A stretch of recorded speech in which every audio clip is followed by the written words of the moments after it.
Okay, Shalom Aleichem Rabotai. An honor to be here in the Yeshiva of Great Neck and to share Divrei Torah. And the topic of our discussion today is going to be the foundation of Psak by Chachmei Morocco. And when we discuss the foundation of Psak by Chachmei Morocco, we're talking about a very, very rich Masorah that has been dating back from the time of the Megurashim, from the time of those who were expelled from Spain and brought with them the Torah of the Megurashim and brought with them the Torah of the Rishonim, almost the Rishonim, and what it was based on.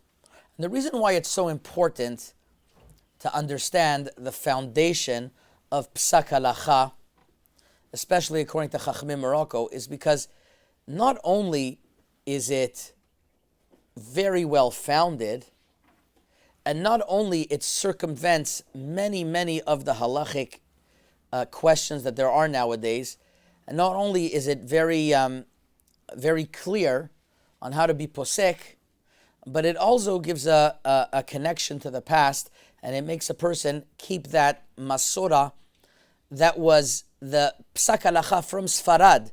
When we talk about Sfaradim, the Sfaradim is from Chachmei Sfarad, and in 1492, Shnat Mizre, Shnat Resh Nun Bet, when the Megurashim, those who were expelled from Spain,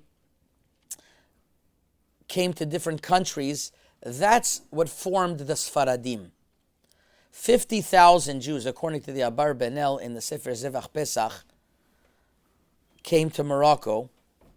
Within 2 years, there was only 20,000 left, unfortunately, because there was a plague, there was fire, and there was a lot of disarray. Unfortunately, that was one of the casualties of collateral damages of the Girush Sfarad, which was such a tragedy. And the Megurashim were left 20,000 of them in the city of Fez and around. That's what started structuring the basis of Moroccan Psak. A lot of Megurashim went to Turkey. A lot of Megurashim went to Tunisia. Some went to Egypt. Some even went to Syria. Which is why there is a common denominator by Sfaradim. Not as much Iran and Iraq. That's more called Edut HaMizrach, that were based much less on the Torah of the Megurashim. But when we talk about the Sfaradim, we're talking about the Ma'arav, which is Morocco, Tunisia, Algeria, Turkey, Yavan. I remember one year we were traveling back from Eretz Yisrael, from Montreal to Eretz Yisrael. This is my sister's wedding, so this must be 18 years ago or something. And we got stuck in Greece because that was our stopover, and something that never ever happens, which is a strike in Ben Gurion Airport, and we got stuck there. We got stuck there for Shabbat. So I prayed with the Athens community, and I noticed so many minhagim they have are the same as ours, which is they also have their Sefer Torah that are rolled, that have the cloth on it, and a lot of the minhagit tefillah, and it clicked that they were also from the Megurashim. So it's the source of many minhagim are the same. And these minhagim came generally from a place in Spain called Castilia, which the Ran lived in that area, the Magid Mishnah lived in that area, the Rosh had a lot of hashpa'ah because his son the Tur lived in that area, much less the Rashba and the Ramban that were from Katlona, and the Rosh was the Rabbam Shel Kol HaSfaradim. It's written in the Bet Yosef. He accepted upon himself 3 Chachamim. I have the exact language over here. לכן הסכמתי בדעתי, this is the הקדמה of the Bet Yosef, כי להיות 3 עמודי הוראה, אשר הבית בית ישראל נשען עליהם בהורותם, הלוא הם העריף והרמב"ם והראש. I took upon myself to decide halacha based on the 3 amudei hora'ah, which was the Rif, Rambam, and Rosh, that Bnei Yisrael Nishan Aleim. The reason why the Bet Yosef took the Rosh as one of the Amud Ra'ah was not because to take a token Ashkenazi there. No. The Rosh was actually much more influential in Sephardic Psak than anyone else, because that's what the Abu Dram writes. Harosh hu Rabam shel Sfaradim. The Marshach writes, Kol Harosh hu Rabam shel Sfaradim. The Rav Yaakov Ibn Sur from Chachmei Morocco writes, Kol asher yifnei Harosh shama yelchu. Where the Rosh says, that's where our head goes. That's where the Rosh was the biggest influence. And when the Migurashim came with the Torah of the Rosh, eventually they accepted upon themselves Maran HaShulchan Aruch. They were the first to accept upon themselves the Horah of Maran HaShulchan Aruch. So we're talking about the great Gedolim of Sfarad who came to Morocco and established the Derech HaPsak. There were. I'm just going to mention to you very quickly 7 or 8 fundamental principles of Moroccan Psak and how the Dayanim were posek. When I say the Dayanim, if you open up the Teshuvot of Rabbi Rafael Ankawa of Pa'amun Zahav, who was very recent, he was the chief rabbi of Morocco in the 20s, and if you go even earlier back to Rav Yitzchak ben Walid, Vayomer Yitzchak, it is quoted in the Sifrei Acharonim like Yabi Omer hundreds of times. If you go back even further to the Sfarim of the Tukvo Shel Yosef, Rabbi Yosef El Maliach, if you go back even further to the Sfarim of Rabbi Yaakov Ibn Sur, who was known as the Ya'avetz Sfaradi from Fez, who was on the Bet Din that the Or HaChaim HaKadosh went to get Askama from. And if you go to the Bet Din of Fez at that time, Rabbi Yehuda ben Atar El Kabir, who was known as one of the greatest Sephardic Acharonim that ever lived, Rabbi Yehuda ben Atar, they all write this language. As a matter of fact, when Rav Avad Yosef brings the statement Kibalnu Orot Maran Afilu Keneged Elif Poskim, he's quoting the language of Rabbi Yaakov Ibn Sur, Mishpat Tzedakah Yaakov.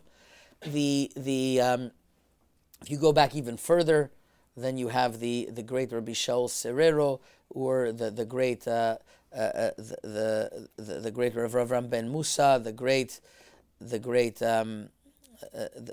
Rabbanim that were like the second or third generation of the Megurashim, who established takanot, who established very, very specific enactments and mehalchim and darkei psak that were given from generation to generation. So when we speak about these klalim, it has to be with great reverence that it was coming from a tradition of Sfarad, of Sephardic psak and Sephardic Jewry. So when we talk about Sephardic psak, we're not talking about opening up acharonim that nowadays or from 200 years or 100 years ago. We're talking about something that's originating from Chachmei Sfarad, that the Tur writes also in many places, Minhag Sfarad, that we were very influenced by. Another sefer that was very influential by the Moroccan Jewry was the Sefer Abu Draham, which was one of the Rishonim quoted in the Bet Yosef many times, and there the Abu Draham was also from this area in Castilia, which is why there was so much influence. The Abu Draham was quoted in the Sefer Noeg Bechochma of Rabbi Yosef ben Naim from the city of Fez. It was in the 60s.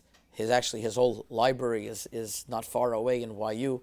It's stored over there, and Yosef ben Naim writes that the Minhagia Tefillah in Fez and in Morocco were based on the Abu Draham.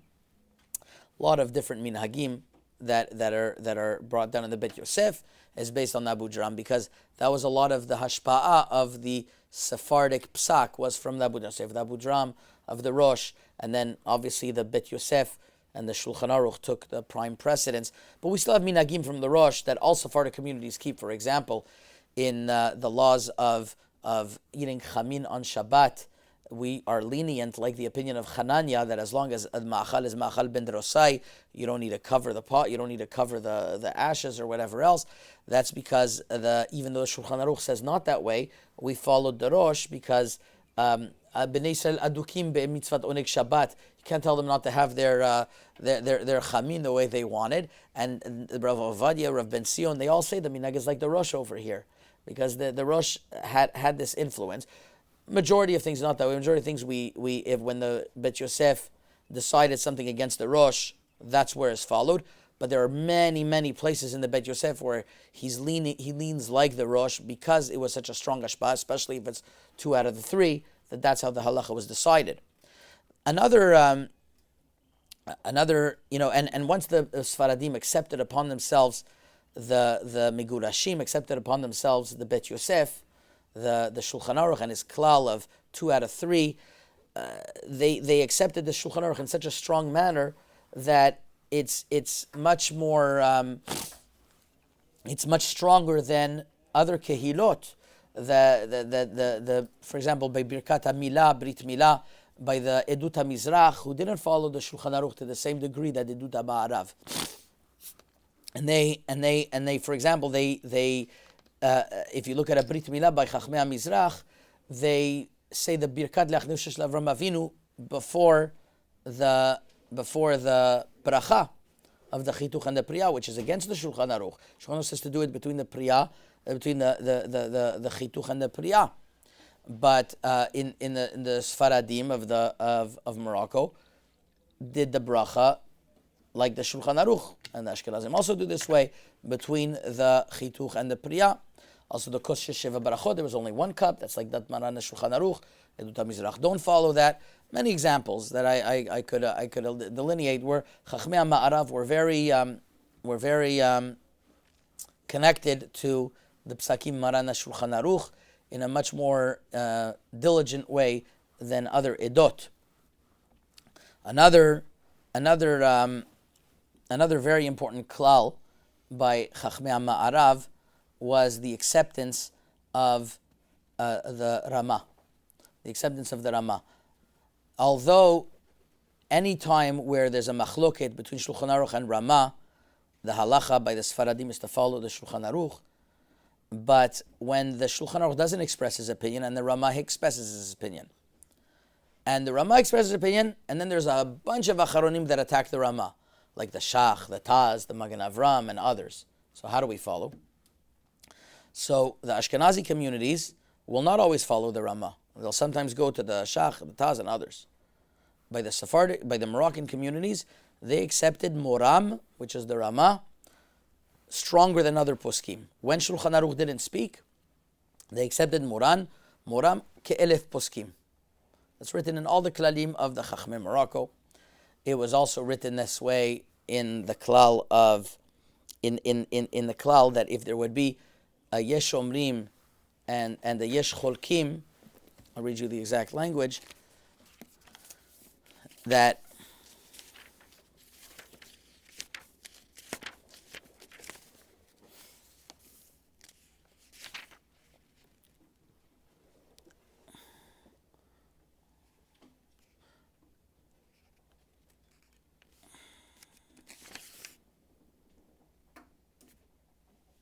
if there was a difference of opinions, that yesh omrim and yesh omrim, and then the Ramah writes, we follow like one opinion.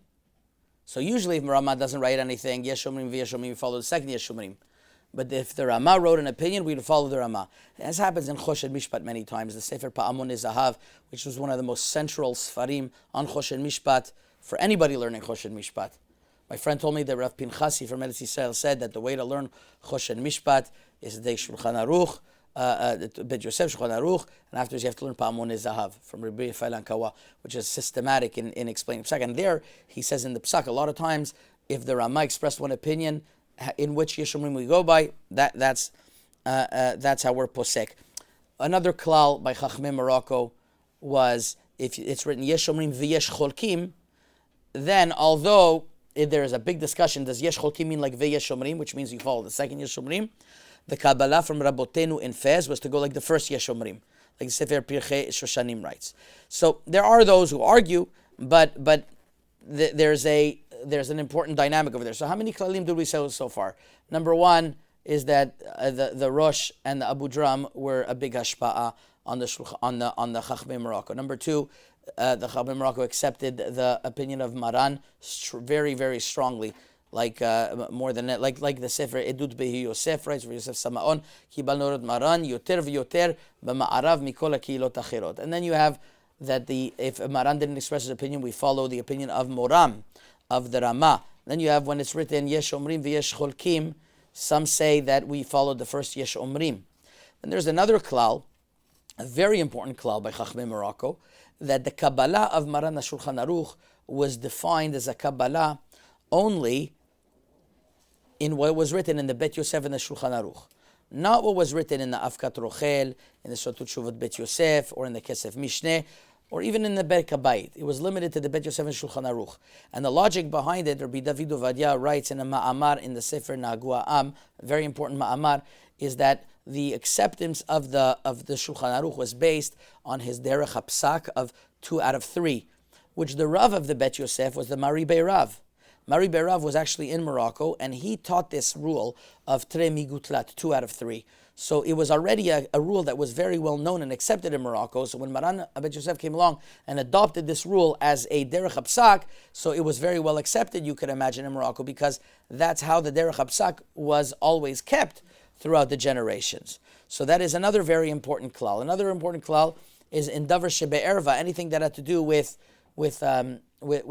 marriage, that Chas v'Sholom, if we're going to be lenient, the mamzer could come out of it. So that's such an important klal that even if Maran wrote one way, we're machmir against Maran by Davar Shebe'erva.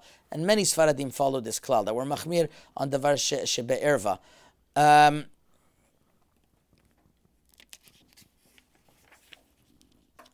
The opinion of most Sephardic poskim, Moroccan poskim as well, was that when there's stam v'yesh omrim, we follow like the stam. And it's not like the Kaf HaChaim writes that you should be machmir like the yesh omrim wherever you can. It doesn't seem to be that was the opinion of the Sephardic Acharonim. They went much more with the stam keneged the yesh omrim. And here I want to say an important point, that if you got the impression right now of what I listed of all the Sephardic poskim, which was that they were very, very connected to the Derech HaPsak of Maran HaShulchan Aruch. And nowadays there's a lot of discussion on the psakim of the Ben Ish Chai, of the Kaf HaChaim, and of Rav Ovadia Yosef. Just to give a perspective, Rav Ovadia Yosef, one of his life missions was to be mechazik the opinion of Maran HaShulchan Aruch, whereas if you take a look at the Kaf HaChaim, the Ben Ish Chai, they deviated a little bit more freely from this. They were more machmir, not like the Shulchan Aruch. The Derech HaPsak of Rav Ovadia Yosef is much closer to the Moroccan Derech HaPsak than that of the Chachmei Kabbalah of, I mentioned, the Ben Ish Chai and others, because Rav Ovadia Yosef adopted the Moroccan poskim's approach of Kibal Norot Maran Shulchan Aruch, and not only Moroccan poskim, the Turkish and all the other Sephardic poskim, which is more straightforward. Psak halacha, according to Maran, of course, we're choshesh for the Arizal in many other places, but the crux of the halacha is based on Maran Shulchan Aruch. So Rav Ovadia Yosef was actually mechazik very much the Derech HaPsak of Moroccan poskim, which is a misconception. People think that since he came out on certain minhagim, so it's like there's a big machloket between Rav Ovadia and Moroccans. There's certain issues there was a contention in, especially whether certain minhagim should be followed in Eretz Yisrael. Bar those issues, you have 80 or 90% where he was mechazik very much the general ofen and Derech HaPsak of halacha. That was the Masorah of Sephardic Psak for generations. So I think that's an important perspective, an important point to keep out. I wanted to continue with this, and just bring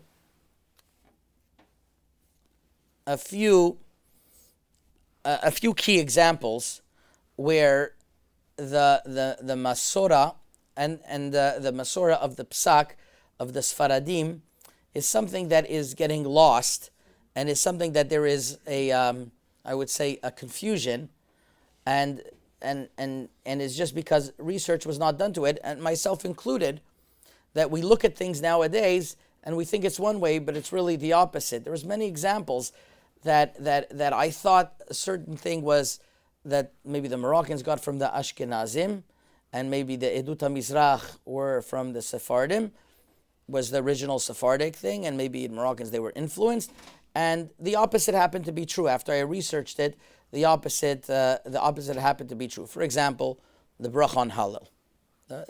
I'll give you a few examples. The bracha on Hallel. Moroccans make a bracha on Hallel on Rosh Chodesh, and any time where there's Chatzi Hallel. Ashkenazim do as well. Edut HaMizrach do not do a bracha on Hallel. Edut HaMizrach do not do bracha on halal. So you would think, okay, Moroccans just did like Ashkenazim over here, and that's it. That's only for somebody who doesn't learn the sources. But if you would learn the sources in Hilchot Rosh Chodesh, one will notice that the opinion of the Rif, Meiri brings us as well, that the Sephardic custom and the opinion of the Rif was that a bracha on Hallel, on Chatzi Hallel, is said, Likro et Hallel b'tzibur.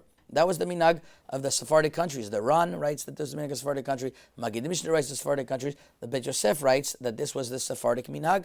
Beit Yosef himself, did this when he was in Sfarad.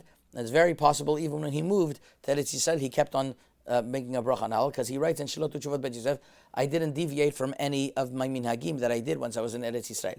This was the minhag in most Sephardic countries. If you even ask the Persians, this was the original minhag. They changed at a certain point. How it changed, why it changed, I don't know. But that was the custom in Morocco, in Tunisia, in Algeria. Everywhere else was Sfaradim, they did.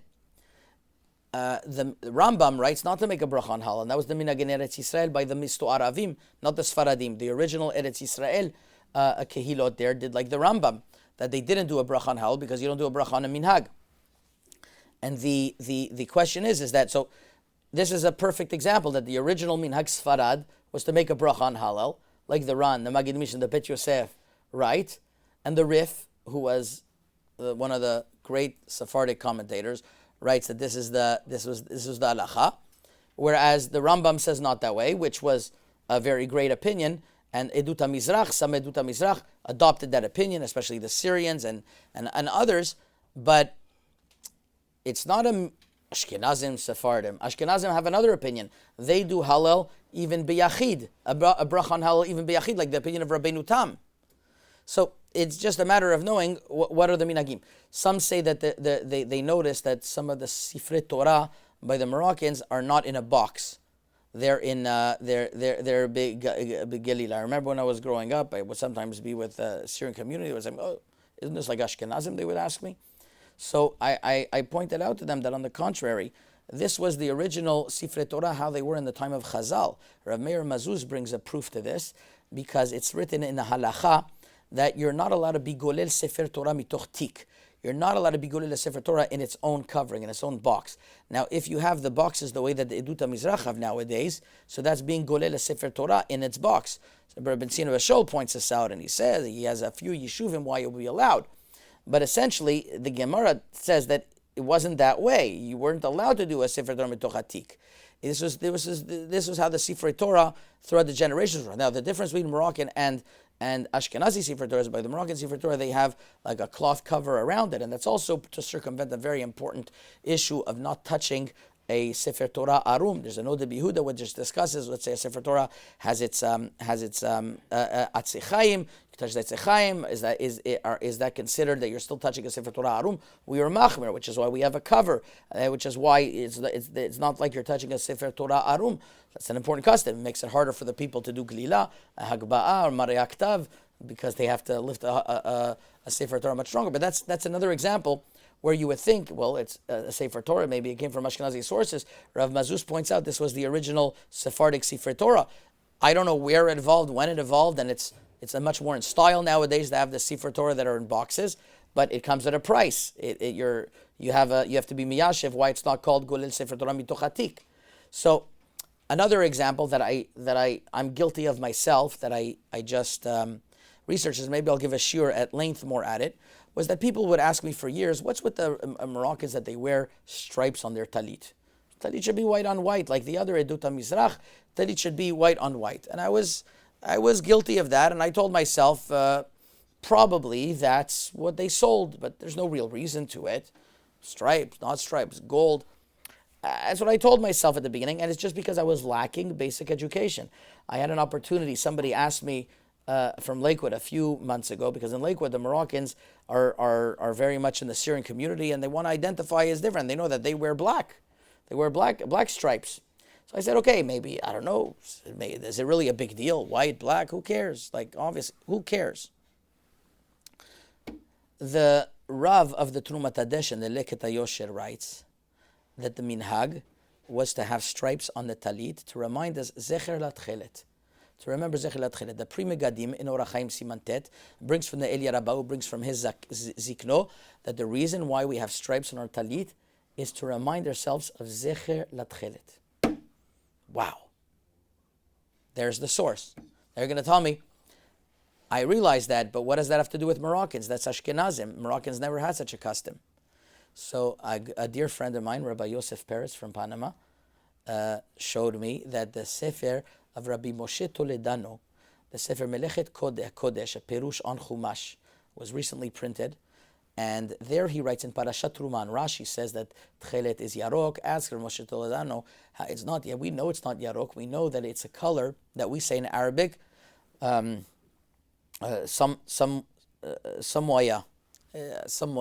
I'm not saying it right in Arabic. My Arabic is not so polished.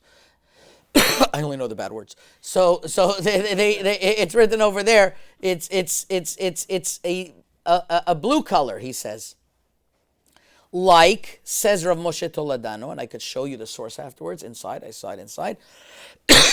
Like we have on our talitot, stripes of tchelet, of this color all around the talit. There you have it, a source that we had stripes on our talitot from Rabbi Moshe Toledano, from the Toledano family, that its source which originally from Sfarad, and that was clear that that's what was done in Morocco. It wasn't random. And here I am thinking, and I should have known by now, since I have been dealing with minhagim for so many years, and I should have given the benefit of the doubt to the minhag, and I failed. And I was proven wrong. You have to be very careful knowing where things come from. Now, why black? I don't know when it evolved to black, and definitely somebody, the Belzer Hasidim have dark blue.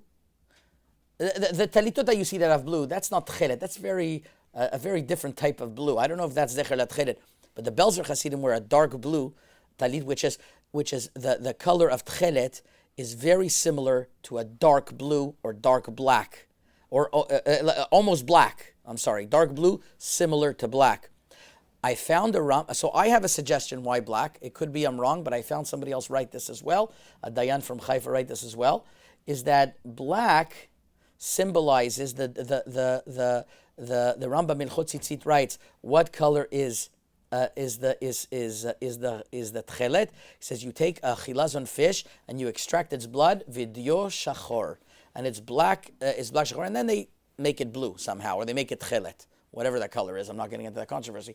And they make it tchelet. And there is an isur of wearing a color on your tzitzit of blue that's domil kala de ilan, that people are going to think that that's tchelet. There's an isur to wear that. So I'm suggesting it could be that we wanted to deviate a little bit from tchelet because to keep the kala de ilan became black. Could be that it was dark blue and it evolved to black also, but it's all zecher latchelet. So whether it's dark blue, whether it's black, there's a strong source. Where does the source of wearing white on white come from? The talit has to be white. Talit shel mitzvah. There's many sources from the Zohar Kadosh and from the Gemara, from the Ramak. I could speak about it b'arichut another time. And it has to be white. Now the Pri Megadim says as long as the majority of the beged is white, it's fine. Ben Ish Chai writes this as well. But Rav Mutzafi, Shlita in Meveseret Zion Chelek Aleph Siman Yud Gimel says it could be that we were only talking about that the Ben Ish Chai was talking about a little bit of stripes around, but a lot of stripes that not. I don't know where the hechrach to say that is. It's telling ikar abeged. Ikar means rov. Doesn't mean 20% or 25%. How do we know that?